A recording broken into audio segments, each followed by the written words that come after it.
Salam aleikum. Ou não, depende de você.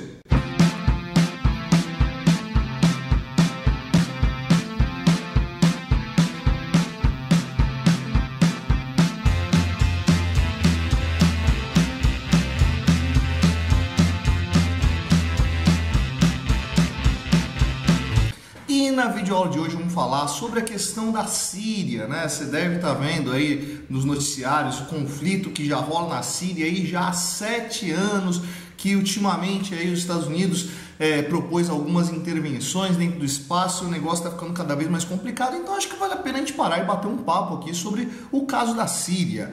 Bom, é óbvio, a gente vai contar toda a história da Síria aqui, né? É muita coisa, então se você for buscar as raízes do povo sírio, você vai encontrar lá nos assírios mesopotâmicos, né? Então a coisa vai bem mais longe. Então, justamente para entender o problema da Síria agora, né, vamos ter que dar uma olhada para a Síria recente, tá? Bom, o problema da Síria recente tem muito a ver com os diversos desdobramentos que vão ocorrer ali depois do período das grandes guerras e, consequentemente, durante a Guerra Fria, né? Então, assim, toda a tensão gerada durante aquele momento, após o fim da Guerra Fria, vai ter uma série de outras consequências. Bom, primeira coisa que a gente precisa saber, né?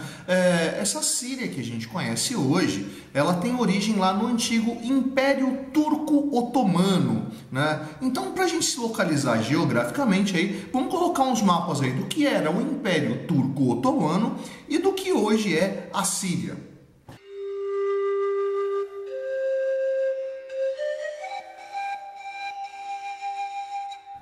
Bom, então, após o fim das guerras, aquela região do Oriente Médio, que era toda aquela área lá do Império Turco-Otomano, foi desmembrada numa série de pequenos estados e, assim, a divisão desses pequenos estados não respeitou muito as questões étnicas internas, as questões culturais internas, porque essa própria noção de país, né, da forma como a gente entende no Ocidente, não era lá aquelas coisas dentro do Oriente, não. O máximo que existia lá era aquela imposição estabelecida pelo Império Turco-Otomano, criando uma grande nação ali no meio do caminho entre Ocidente e Oriente, né?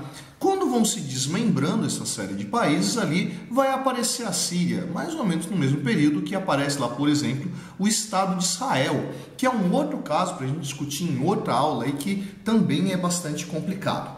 Mas vamos lá, né? Durante a Guerra Fria, né, esses diversos novos estados que vão aparecer ali na área do Oriente Médio vão sofrer influências de uma série de interventores ali e a maior parte deles ligados ao lado vencedor das duas grandes guerras, que era quem? Vamos lá, Inglaterra, França, Estados Unidos e União Soviética. Sim, a União Soviética estava junto com essa galera toda lá durante a Segunda Guerra Mundial, né, contra o lado fascista. Legal? E aí eu estou dando destaque à União Soviética justamente pelo quê? Né? A forma como vai se caracterizar o governo na Síria durante a Guerra Fria vai sofrer uma forte influência do mundo soviético, né? Quem vai estar à frente da Síria nesse momento vai ser um sujeito chamado de Hafez al-Assad, pai do Bashar al-Assad, atual chefe de Estado da Síria, né? E o Hafez al-Assad, ele pertencia a um partido socialista, só que aí que começam a entrar as complicações da Guerra Fria. De que raio de socialismo é esse que a gente está falando no caso da Síria? Obviamente não era o mesmo tipo de socialismo soviético da União Soviética, não era o mesmo socialismo da China, não era o mesmo socialismo de Cuba, não era o mesmo socialismo da Coreia do Norte, né? Você vai ter uma série de caracterizações ali desses socialismos e no caso sírio vai ser um socialismo com uma ideia de uma identidade nacional, né? Lembrando aí que está justamente nesse desmembramento do antigo Império Turco-Otomano. Então, esse socialismo sírio, né, vai ser um socialismo que vai buscar essas questões de identidade, de formar um povo sírio unificado, diferenciando o povo sírio dos demais povos. Aí a gente começa a enfrentar alguns problemas, porque no final quem são os sírios, né? Eu falei, as raízes estão lá no Império Assírio, Mesopotâmico, mas a quantidade de pessoas que vão passar a viver dentro daquele espaço vai ser de uma infinidade, né?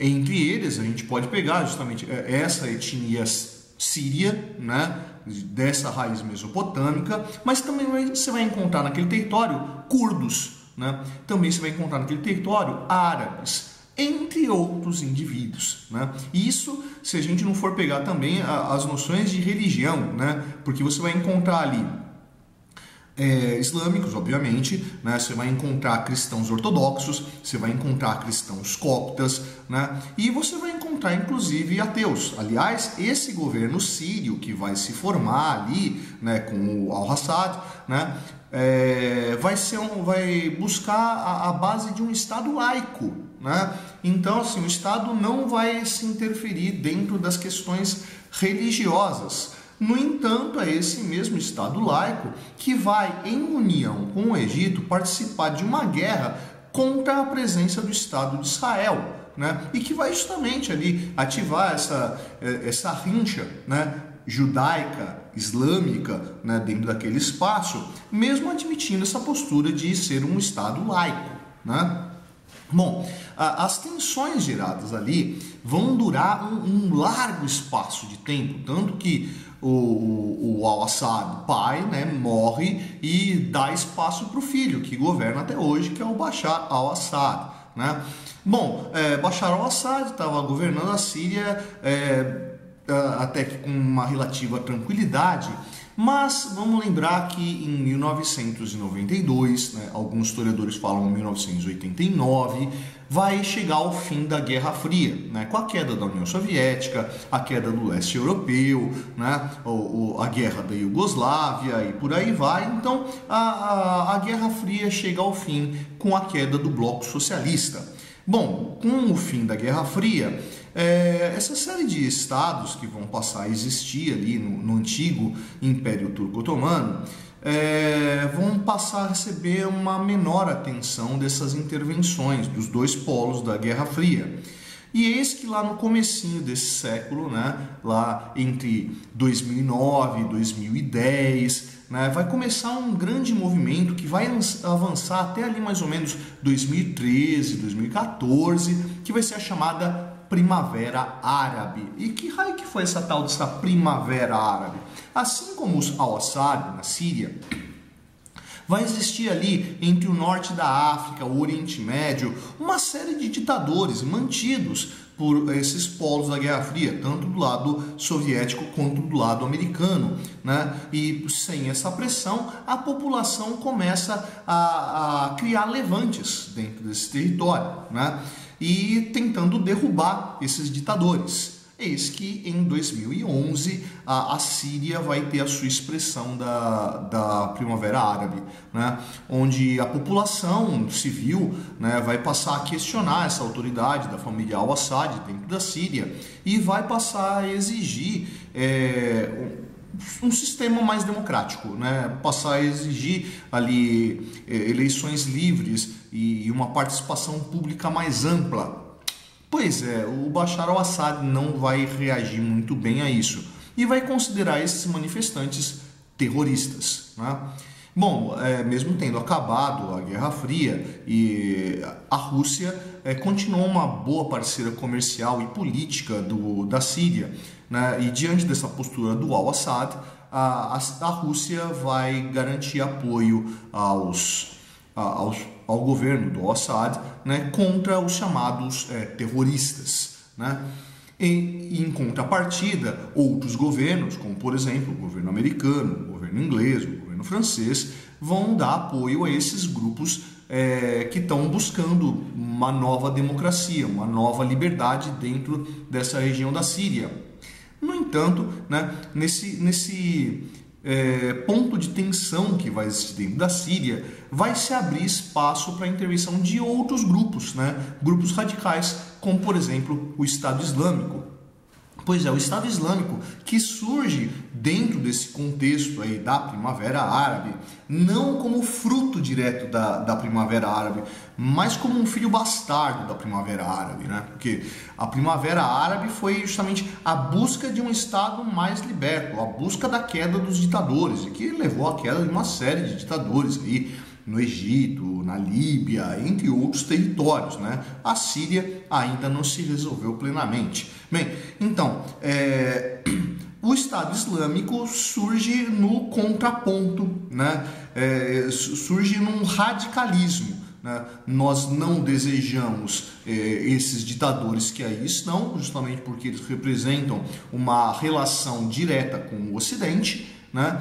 Tampouco queremos o que esses grupos da Primavera Árabe desejam, pois afinal esse modelo democrático que a Primavera Árabe veio buscar, aos olhos do Estado Islâmico, era visto como uma ocidentalização novamente, né? Um retorno ao Estado ainda do começo da Guerra Fria, onde se permitiria ali uma entrada de uma série de elementos de cultura ocidental. Eis que então se forma ali o Estado Islâmico, acho que também merece um vídeo só para explicar o Estado Islâmico, né? E que vai começar a invadir territórios dentro da Síria e ocupar espaços. Bem, por fim, o que é a Síria hoje? Cara, a Síria hoje passa por um momento bastante complicado, onde você vai ter ali um conjunto de grupos que vão estar ocupando a Síria e dominando determinados espaços. O governo oficial lá do Bashar al-Assad é um deles, mas é apenas um deles. Por exemplo, os curdos, né, que estão lá no nordeste do país e que são um grupo considerável ali, né, buscam inclusive uma certa autonomia do resto da Síria, aproveitando desse momento de conflito para que essa área de predomínio curdo, né, se construa um Estado novo. Junto disso aí você vai encontrar também quem? O próprio Estado Islâmico, que pontualmente vai ocupar ali alguns espaços dentro desse território, dominando determinados centros ali do mundo sírio. Além, é óbvio, desses grupos revolucionários que estão em busca de uma libertação. Cara, essa tensão aí não está acabando tão cedo, nem vai acabar tão cedo, né? Então, pô, a Síria já está passando aí por 7 anos de conflito, né? Começou lá em 2011, estamos agora em 2018 e o conflito não parece ter hora para acabar. A situação começa a se tornar cada vez mais tensa, ainda mais aí depois da proposição do Trump de criar uma intervenção direta dentro desse espaço, o que está levando inclusive a uma fuga, né, dessa população síria, que está há tanto tempo dentro desse território com essa série de conflitos ali, e tem muita fuga de gente da Síria, procurando espaço ali em países no norte da África, na Europa e até alguns vindo aqui para a América, chegando aqui ao Brasil em busca de refúgio, né, para tentar quebrar essa tensão. Ou seja, o conflito na Síria, ele aparentemente só tende a se estender, não a ter um ponto final. Essas intervenções diversas estão gerando ali espaços para radicalismos dentro da Síria e de todo o Oriente Médio, que pode gerar problemas futuros, né? Que a gente não sabe qual que vai ser a extensão desses grupos radicais como o ISIS, né, o Estado Islâmico, e que podem gerar ali uma interferência direta dentro da economia do Oriente Médio, consequentemente do resto do mundo. Quer dizer, a gente tem que estar com os olhos bem atentos ao que está acontecendo na Síria, porque as consequências do resultado da guerra da Síria vão afetar o mundo inteiro. Lembrando que ali é um dos pontos de passagem do petróleo ali daquela região da Península Arábica, da região do Iraque, né, para chegar no Mediterrâneo e trazer isso aí para a América e para o resto da Europa. Pois é, meu amigo, não há solução fácil e não se vê aí a curto prazo uma resolução sobre isso. É importante que todo mundo fique de olho e tente aí pensar em soluções para auxiliar toda essa população. E aí, curtiu o áudio de hoje? Se curtiu, vai lá embaixo, dá um curtir, não curtiu, vai lá embaixo, não descurtir. Essa é a prancheta do Cetônio, eu sou o professor Fábio, você, meu nego, você deveria estar estudando.